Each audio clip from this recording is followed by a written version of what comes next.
A B C एक isosceles triangle है। A B C क्या है? एक आइसोसेलेस ट्राइंगल। आइसोसेलेस का मतलब इसमें गिवन है ये ए बी साइड और ए सी साइड दोनों इक्वल हैं। And B E and C F ये दोनों क्या हैं? ऑल्टीट्यूड्स हैं इस ट्राइंगल के। ऑल्टीट्यूड्स है इसका मतलब ये 90 डिग्री पे जाकर मीट कर रहे हैं दूसरी वाली साइड पर। शो करना है हमें A C and A B sides पर जाकर मीट कर रहे हैं। शो करना है these altitudes are equal. Equal दिखाने के लिए हमें क्या करना पड़ेगा? सबसे पहले तो हमें देखना है बी ई और सी एफ आ कौन से ट्राइंगल में रहे हैं, तभी हमें क्वेश्चन का पता लगेगा, हमें ट्राइंगल पता लगेगा हम कौन सा ट्राइंगल लेके कॉन्ग्रुएंट करें। बी ई कौन से ट्राइंगल का पार्ट है तो इस वाले ट्राइंगल का ही पार्ट, बट इस और इस साइड का कोई यूज़ नहीं है क्वेश्चन में। हमें बी ई और सी एफ के अकॉर्डिंग देखना है कौन सा ट्राइंगल लेना है। तो बी ई हमारा आ रहा है इस ट्राइंगल में, ए बी ई में, और सी एफ हमारा आ रहा है इस वाले ट्राइंगल में, ए एफ सी में। देन हम इन दोनों ट्राइंगल को ही कॉन्ग्रुएंट करेंगे। In triangle A F C and triangle B E A, B E A दोनों ट्राइंगल्स में हम कॉन्ग्रुएंट करेंगे। अब सबसे पहले एंगल ए जो है इस वाले ट्राइंगल में, इस वाले ट्राइंगल में दोनों में क्या है? कॉमन। एंगल ए क्या है? दोनों ट्राइंगल में common. Angle A equals to angle A हो गया, एक हो गया।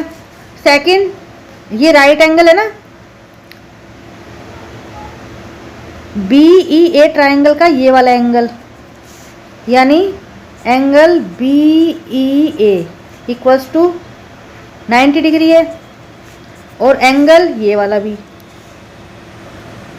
ए एफ सी ट्राइंगल का भी एंगल ए एफ सी है 90 डिग्री। तो ये दोनों एंगल इक्वल हो गए। Angle B E A equals to angle A F C. Reason क्या लिखेंगे हम? ईच 90। नाउ दो चीज़ें हमारे पास हो गई हैं।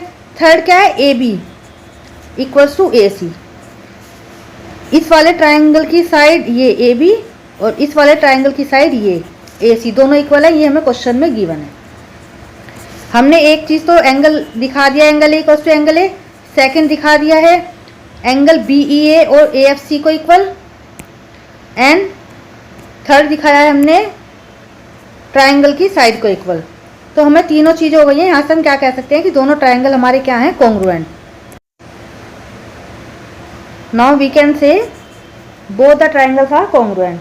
Triangle A F C congruent triangle B E A. Rule कौन सा हुआ है? कौन से रूल से कॉन्ग्रुएंट हुए हैं ये भी देख लेते हैं। कभी भी रूल देखना हो तो सिर्फ एक ही ट्राइंगल को ले लो जिसे हमने कॉन्ग्रुएंट किया है। इस ट्राइंगल का हमने ये वाला एंगल लिया है, ये वाला एंगल लिया है, ये साइड लिया है, तो एंगल साइड से हो गया है कॉन्ग्रुएंट।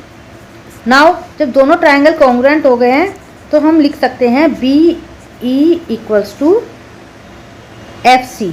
और रीजन क्या लिखेंगे? By C P C T. C P C T होता है by corresponding part of congruent triangle. यानी जब दो ट्राइंगल कॉन्ग्रुएंट हो जाते हैं तो हम सी पी सी टी से दोनों ट्राइंगल्स को, पार्ट्स को इक्वल दिखा सकते हैं।